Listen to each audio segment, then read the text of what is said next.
নমস্কার বন্ধুরা, আলপনা রান্নাঘরে আমি চলে এসেছি। তাহলে একটা রেসিপি অবশ্যই খুব সাধারণ রেসিপি। হ্যাঁ, এটা অনেকেই খান, অনেকেই ভালোবাসেন। হ্যাঁ, আমি কিভাবে করছি আমি সেটাই দেখাবো। আর নতুন বন্ধুরা প্লিজ চ্যানেলটি সাবস্ক্রাইব করে আমার পাশে চলে আসার অনুরোধ রইল। আমি বহুদিন কিন্তু কথাটা বলিনি। আর একটা কথা আমি কোনো দিন কাউকে বলিনি, আজ বলছি। আমার ফেসবুক পেজ আছে, অবশ্যই ফলো করে দেবে। আমি চাইবো আমার যত বন্ধু আছে সবাই আমার ফেসবুক পেজটাকে ফলো করে দেবে। আমার রান্নাটা দেখা যাবে, আমার উৎসাহ বাড়বে। আর লাইক কমেন্ট অবশ্যই। তাহলে আমি রেসিপিতে চলে আসি। কিভাবে আমি রেসিপিটি করছি দেখা যাক। কিসের রেসিপি নিয়ে আসছি বন্ধুরা, এখানে আমি থোড় নিয়ে চলে এসেছি। থোড়টা আমি এইভাবে কেটেছি। হ্যাঁ, আর এটা একটু হয়তো কালারটা আলাদা লাগছে, সাদা নেই, কারণ একটু বেশিক্ষণ যদি ছাড়ানো হয়ে যায় না তখন একটু কালারটা হয়ে যায় থোড়ের।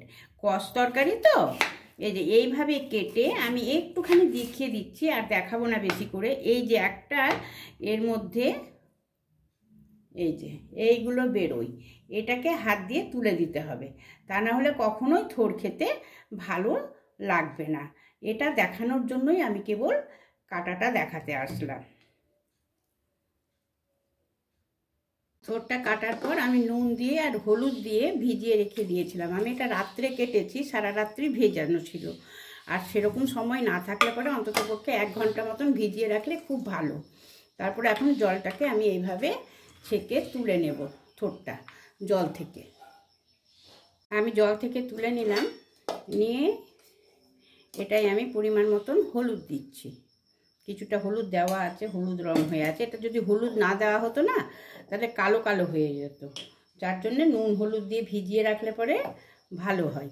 আর এই পরিমাণ মতন আমি এতে নুন অ্যাড করে দিলাম। আর এটা আমার টমেটো পেস্ট এতে অ্যাড করে দিলাম।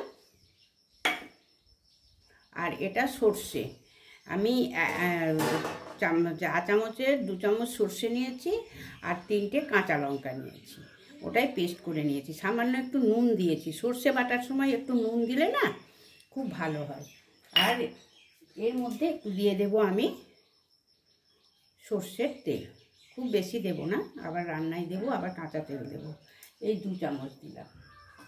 এইবারে এইটা আমি যত পারবো চেপে চেপে, একদম এটাকে ভেঙে গুঁড়ো হয়ে গেলেও ভালো, খুব ভালো করে চেপে চেপে এটাকে মাখতে হবে।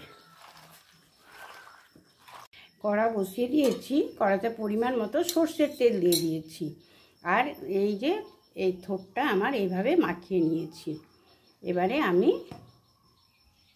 এই যে একটা কাঁচা লঙ্কা আমি চিড় দিয়ে নিয়েছি, আর এতে দিলাম আমি কালো জিরে।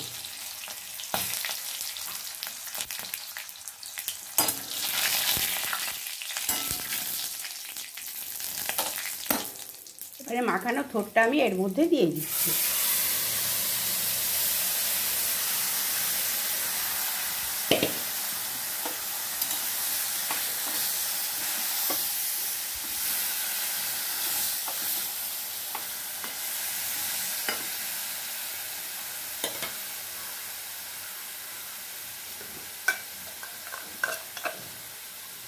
একটু মিষ্টি মিষ্টি ভালো লাগবে, একটু দিলাম চিনি।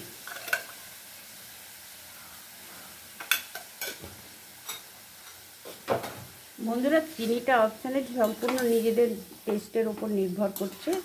কেউ এমন আছে যে মিষ্টি একদমই পছন্দ করে না, তাদের জন্য চিনিটা অ্যাভয়েড করলেই ভালো। এটা আমি চাপা দিয়ে দিয়ে সমানে নাড়াতে থাকি। এই চাপা দিয়ে দিলাম। ঢাকা খুলে খুলে অনেকবার মেখে নিয়েছি, নেড়ে নিয়েছি।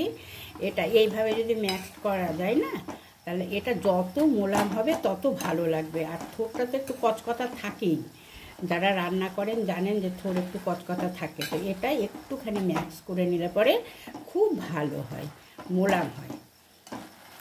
একটু কুচকুচানি তো থাকবেই, তা না হলে হয় না।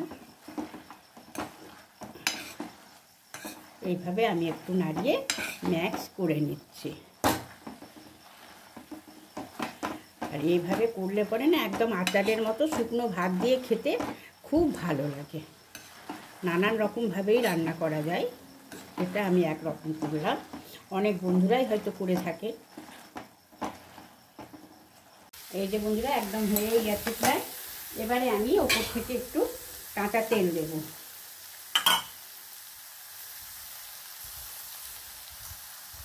কাঁচা সর্ষের তেল দিয়ে দিলাম।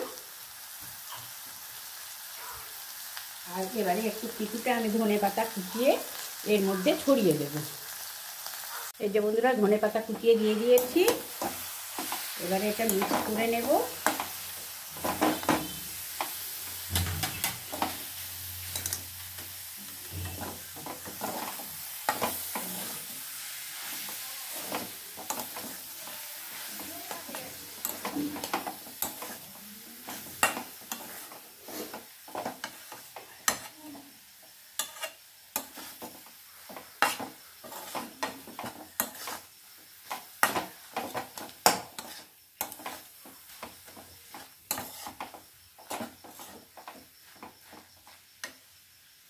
এই যে বন্ধুরা একটা সার্ভিং প্লেট নিয়ে নিয়েছি। এবারে আমি এটাতে সার্ভ করে নেব।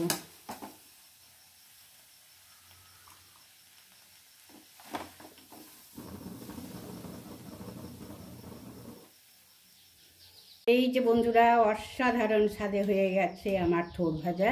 এইভাবে থোড় রান্না করলে পরে শুকনো ভাতের সাথে অসাধারণ লাগে। গরম গরম ফুরফুরে ভাত, তার সাথে এই থোড়ের রেসিপিটা অসাধারণ লাগবে। একবার করে দেখবে বন্ধুরা, ভুলতে পারবে না এর টেস্ট। তাহলে আজকের মতো বাই, টাটা।